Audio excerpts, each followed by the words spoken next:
It's Sunday. Some rainy, random Sunday evening just a couple weeks ago. A friend and I were looking for something new to play.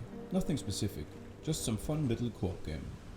So as you do, we spent quite a while scrolling through Steam, only to find us defaulting back to League of Legends yet another time. Which is most definitely considered fun and casual. Over the next few weeks, I started thinking about building such a game myself. Something I would really enjoy playing once in a while.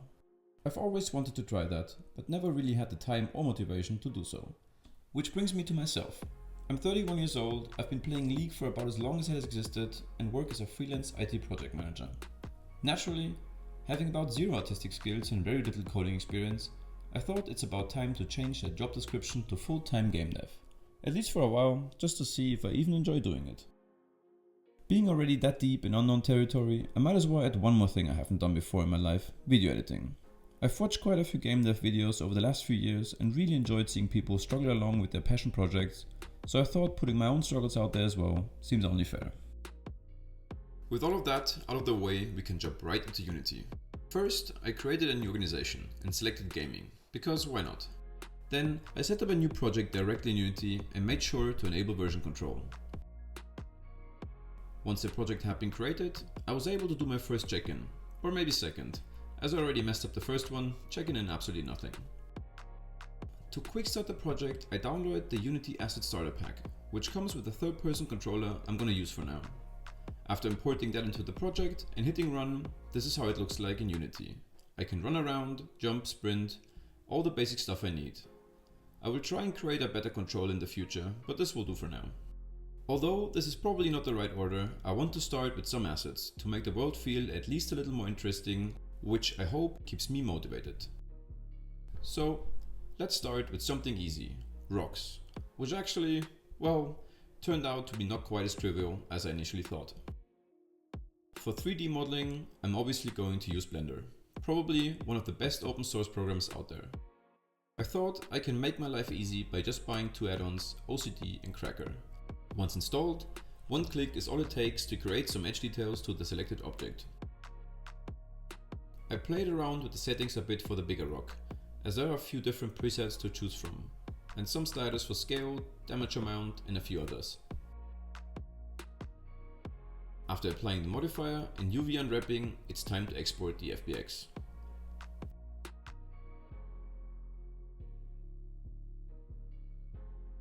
Back in Unity, it's just a matter of drag and dropping the meshes into the project.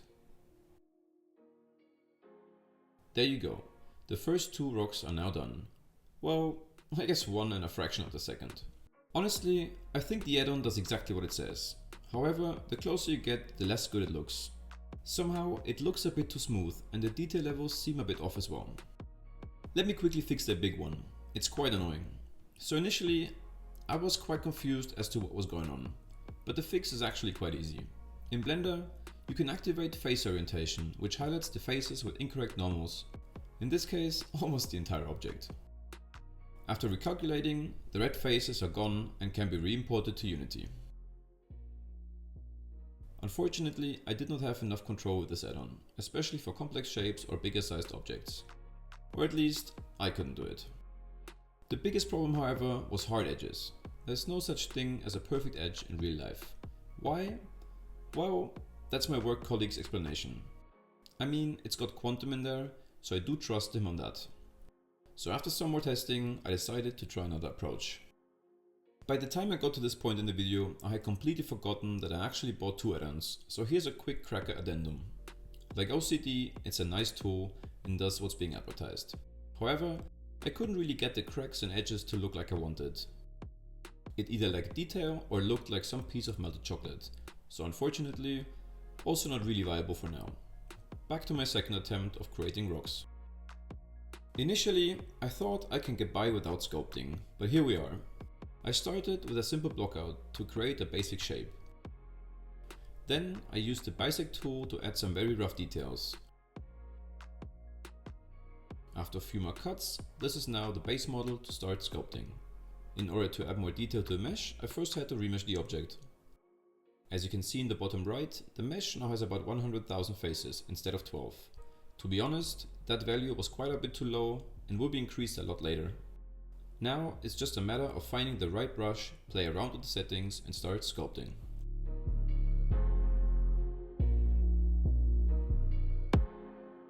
Here I turn on cavity in the viewport shading options, just to be able to see what I'm doing. It really helps by highlighting the edges, and don't forget to regularly remesh the object.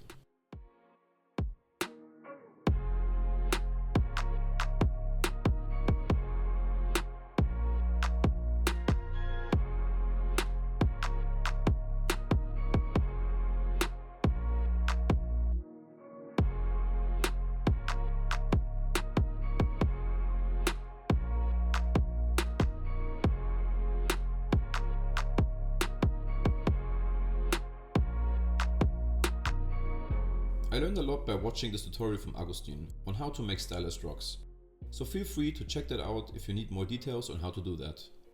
I've also bought his brush set, which has some really nice detailed brushes for cracks and ledges that I also used at the end. Now that the mesh is done, I was finally able to start something I was looking forward to quite a bit more: shading. One thing that stylized stones need, at least according to my research, is edge highlights. So here we go. After throwing together some math nodes, I got this sort of edge highlight effect. By playing with either the bevel radius or map range settings, I can adjust the strength of the highlights. After duplicating the effect with different settings, I was able to create a mix between harder and softer edges. With that done, I continued with the actual base material of the rock. Combining a few texture nodes with color ramps resulted in this patchy rock pattern on the right. Finally, after changing the color in the color ramps and mixing it with the already created edge highlights, we get this. At that point, I was actually quite happy with the result. However, I wanted to try one more thing. When googling rocks for reference, I saw these layer patterns that I think look cool, so I tried to add those as well.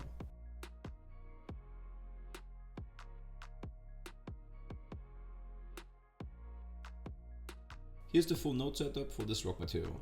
I also added a bump map in the end, which didn't make it into the video.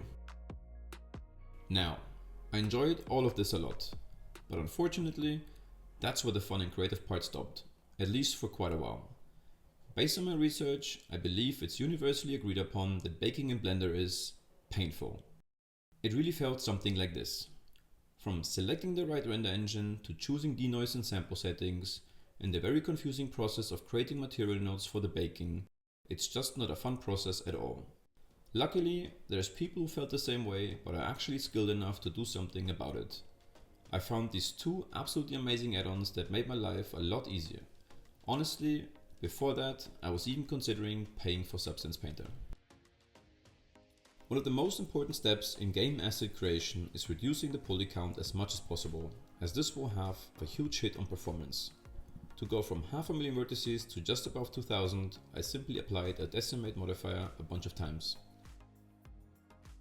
The low poly model is now ready to be unwrapped, which will tell the program how a 2D image should wrap around the 3D shape.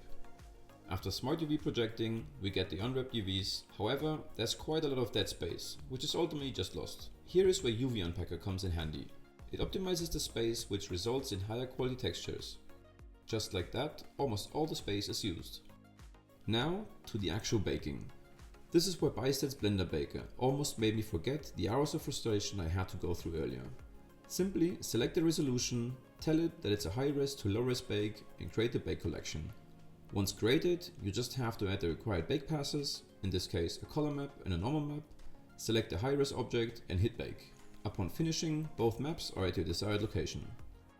That's the color map, and here's the normal map.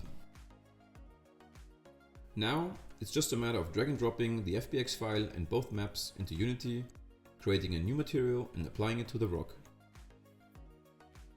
After correctly assigning both maps and making Unity understand that the normal map is indeed a normal map, this is how the rock finally looks like in Unity.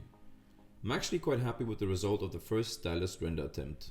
The quality looks fine, as the UV seams are only visible when you zoom in really close. With the stones done, I needed some sort of ground to make it look a little less out of place. So after creating a terrain in Unity, I grabbed a sand texture I liked from Polygon and threw it straight onto it. Again, color goes to color, normal to normal, and this is how it looks like after adjusting the tiling. It's actually quite amazing how quickly this can be done with a good texture, and it looks good straight away. However, it's a bit flat and boring, so let's change that with some simple terrain painting.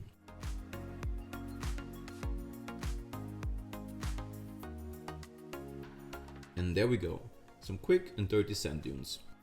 Now it's time to generate some more assets to fill the world.